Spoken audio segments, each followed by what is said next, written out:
Muitos vieram conversar comigo falando que tem uma dificuldade enorme de estudar, que não sabe como fazer, que como que eu consigo estudar e me manter atualizada na auriculoterapia.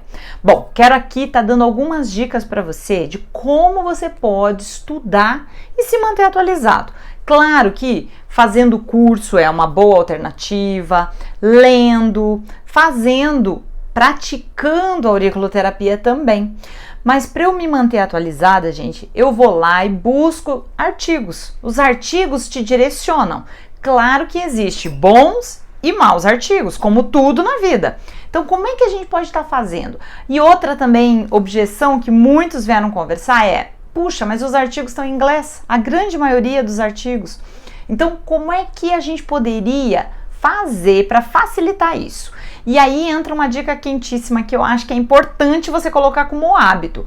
Pelo menos que você se dedique à auriculoterapia meia hora por semana. Se for meia hora por dia, melhor. Ah, não posso. Então, que você se dedique aí meia hora, 2 meia horas na sua semana, digamos, segunda e terça, ou quarta e quinta, tá? Eu sei que muitos de vocês estão aí assistindo as lives com a gente, que aí vocês já aprendem, já é um conteúdo, toda segunda-feira tem live, é uma maneira de você se manter atualizado também. Mas nos artigos, como é que nós fazemos? Olha aqui comigo, veja se você consegue acompanhar. Vou dar um exemplo para vocês como que eu fiz aqui, tá? Então aqui, ó, eu tenho um artigo que tá em inglês, certo? E ele é difícil de pegar os detalhes desse artigo, né? Então aqui eu tenho um artigo, pego o título dele, vejo a época que ele foi escrito, posso jogar num tradutor, posso pedir para alguém me ajudar, ou mesmo, aqui no caso foi a Luciana que me ajudou, mas às vezes a gente joga lá no Google Tradutor para ter uma ideia, para ver se o artigo é bom. Então, como é que você faz? Pega pelo menos o resumo do artigo. Como é que você classifica se é um artigo que é válido?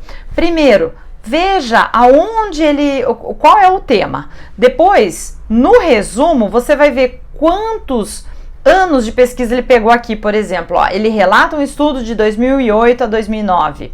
Ele fez um estudo que não é uma revisão, é de dezembro de 2012, mas ele fez, ó, um simples cego, que a gente chama na pesquisa, né, que tem o duplo cego e o cego, e randomizado, que quer dizer que foi escolhido aleatoriamente. E aí eu vejo, ó, 104 idosos. Poxa, 104 idosos é uma amostra grande. E aí eu vou para a principal parte aí, que eu tenho critérios de exclusão e inclusão, para saber se esse pessoal aqui, por exemplo, tinha falhas na parte de metodologia.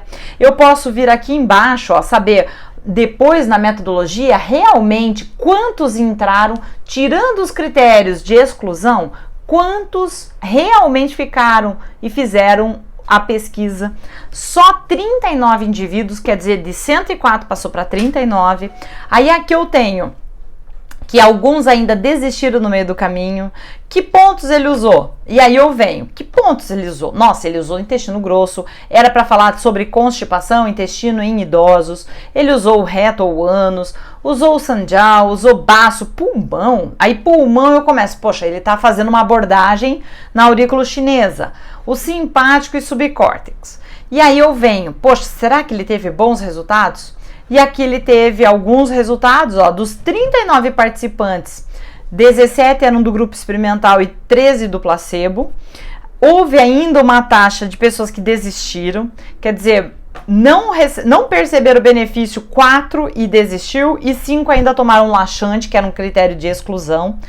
Quer dizer, aí eu começo a ver, da amostra que ele tinha de 39, já perdeu mais 9, quer dizer, só ficaram 30. Ele avaliou aqui ainda a qualidade de vida, eu vejo os questionários que ele usou, e aí eu vou aí para a conclusão para saber o que ele chegou, qual o relato dele, né?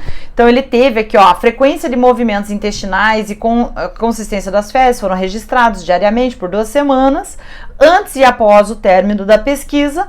E aí eu venho, houve efeito significativo, mas ao longo do tempo, mas não entre os grupos, quer dizer, ficou meio que inconclusivo.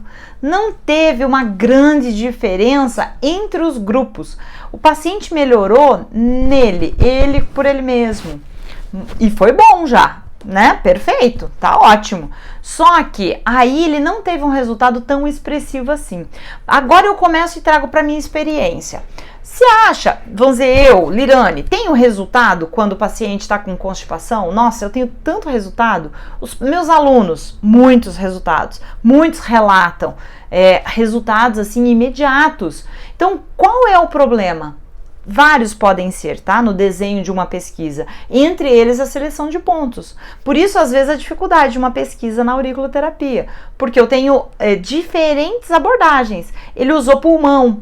E no caso, a gente não usaria. A gente iria para uma abordagem mais neurofisiológica. Qual é a abordagem mais neurofisiológica que a gente usaria? Muito mais direcionada ao intestino. Então eu pensaria muito no intestino grosso, direito e esquerdo.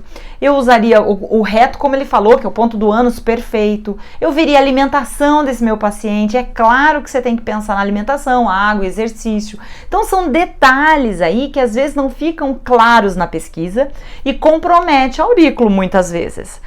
E você tem que ler um artigo desse com essa crítica, pensar daí na tua experiência. Então, eu tenho ponto aqui que me deu uma luz ou um insight que eu poderia usar? Às vezes sim e às vezes não. Então, comparo com a minha realidade. Eu estou fazendo a composição correta? Tem algo mais que eu possa fazer?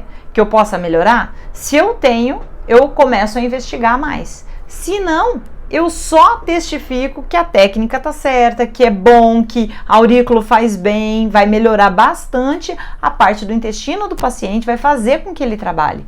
Gente, no intestino nós temos uma quantidade enorme de neurotransmissores, dopamina, serotonina. Então, ele é importantíssimo para o bem-estar do meu paciente, para a qualidade de vida, para ânimo, motivação. Eu tenho uma série de benefícios.